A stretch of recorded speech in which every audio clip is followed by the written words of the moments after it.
جی یہ کویسچن ہے جی ڈیورس کے بارے میں. تو یہ لکھتے ہیں کہ طلاق طلاق طلاق 3 دفعہ ہونی ضروری ہے، ایک ہی دفعہ کافی ہے؟ طلاق کا صحیح پروسیجر کیا ہے؟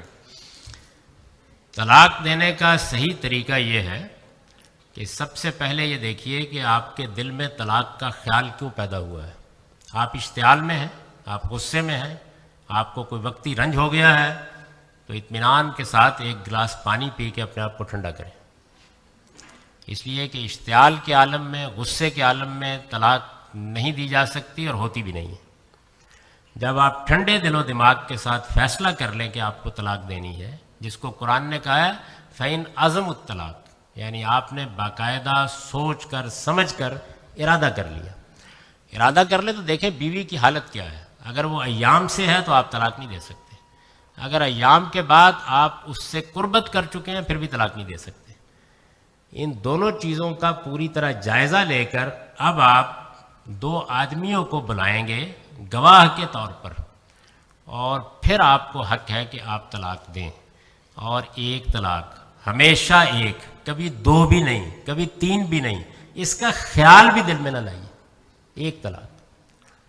میں پھر عرض کر رہا ہوں کہ رسول اللہ نے یہ فرمایا تھا جن لوگوں نے 3 طلاق دے دی کہ میں تمہارے درمیان موجود ہوں اور تم اللہ کی کتاب سے کھیل رہے ہو. اس کی کوئی گنجائش نہیں. یہ بالکل آخری درجے میں ایک حرام چیز ہے، ایک طلاق. تو پروسیجر یہ ہے کہ اگر جب ایک طلاق دے دے گا کوئی آدمی اس سارے مرحلے سے گزر کر، تو پھر 3 مہینے تک مزید مہلت ہے کہ جس میں وہ اپنے ارادے پر نظر ثانی کر سکتا ہے. اگر 3 مہینے گزر گئے، طلاق ہو گئی، بیوی جدا ہے، وہ جہاں چاہے شادی کر لے، ایک طلاق دی ہے، کوئی اور طلاق نہیں، جدائی ہو گئی، وہ بھی آزاد، مرد بھی آزاد.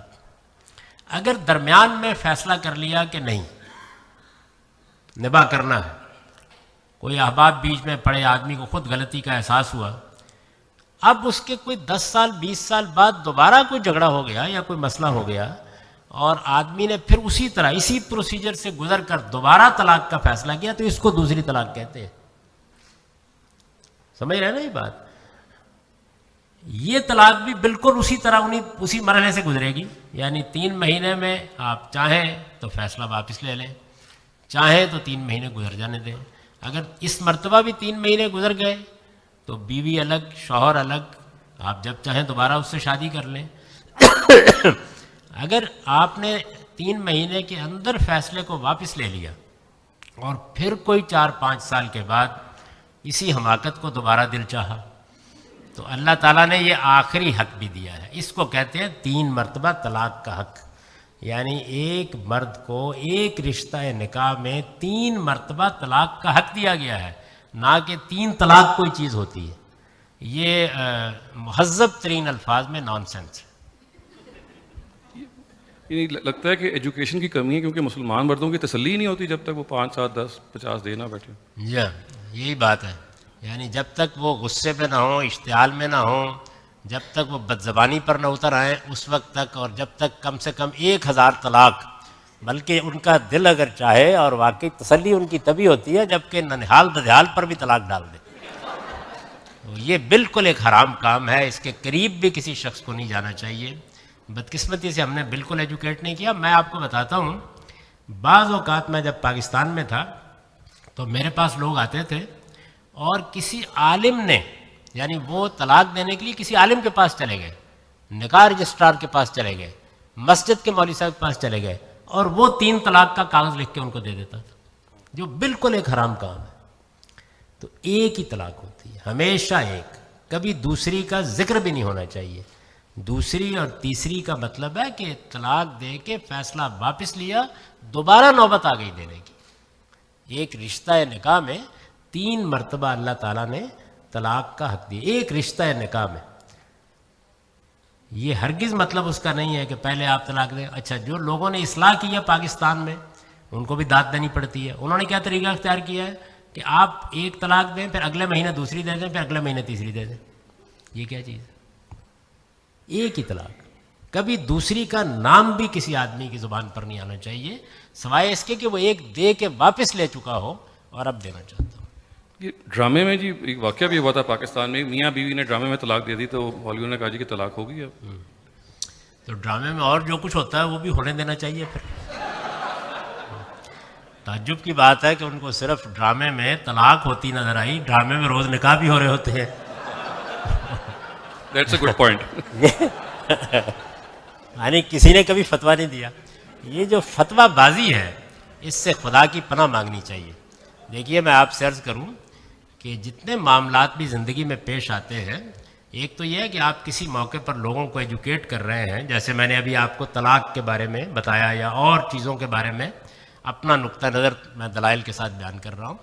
کسی شخص کے بارے میں کسی کو حق نہیں ہوتا کہ جب تک وہ آ کے اپنا معاملہ پیش نہ کرے کہ اس پر کوئی رائے قائم کی جائے. میں آپ سے عرض کروں کہ جو دین کو سمجھنے والے علماء ہیں واقعتاً وہ کیسے بیہیو کرتے ہیں. آپ کو علم میں ہے کہ ہندوستان میں ایک غالباً ٹینس کی کھلاڑی ہے ثانیہ مرزا. تو بعض علماء نے ان کے لباس کے بارے میں فتویٰ دے دیا کہ یہ جس لباس کے ساتھ ٹینس کھیلتی ہیں وہ لباس ناجائز ہے. تو میں خود سن رہا تھا اور مجھے بڑی فرحت ہوئی. یعنی اس پہ ایک ہنگامہ ہو گیا، کوئی کہہ رہا ہے کہ ٹھیک ہے، کوئی کہہ رہا ہے غلط ہے. ہندوستان کے ایک جلیل القدر عالم ہے مولانا وحید الدین خان صاحب، ان کو ہندوستان کے ایک ٹیلی ویژن نے لائن پر لیا اور ان سے سوال کیا. آپ سوال جواب سنیے.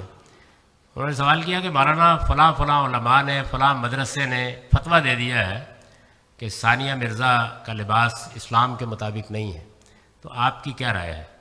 انہوں نے کہا ثانیہ مرزا تو مجھ سے پوچھنے کے لیے نہیں آئی. یہ جب وہ میرے پاس آئے گی تو میں اس سے بات کر لوں گا. آپ کو بیٹھے بیٹھے کیا تکلیف ہوئی؟ یعنی آپ کا کام لوگوں کو ایجوکیٹ کرنا ہے، نہ کہ ان کے اوپر فتوے لگانا آپ کا کام ہے. لوگوں کو آپ بتائیں اسلام کیا ہے، اس کی تعلیمات کیا ہے، اس کے آداب کیا ہے، ان کے بارے میں محبت کے ساتھ شائستگی کے ساتھ لوگوں کو ایجوکیٹ کریں. یعنی یہ آپ کو خدا نے قاضی بنا کے بھیجا ہوا ہے کہ آپ فتوے لگائیں. جب کسی شخص کو اپنے لباس کے بارے میں، اپنے کسی کام کے بارے میں پوچھنے کی ضرورت پیش آئے گی، وہ کسی صاحب علم کے پاس چلا جائے گا، پوچھ لے گا. تو یہ بالکل ٹھیک رویہ ہے جو افراد کے بارے میں اختیار کرنا چاہیے. اصول میں اگر مجھ سے پوچھا جائے گا کہ فلاں چیز کے بارے میں اسلام کا حکم کیا ہے تو میں بتا دوں گا، لیکن یہ کہ فلاں آدمی اس حکم کی خلاف ورزی کر رہا ہے، اس کا فلاں کام غلط ہے، یہ میری جورسڈکشن نہیں ہے، یہ کام میرا نہیں ہے. وہ آدمی پوچھے گا، دیکھ لیں گے. جی ایک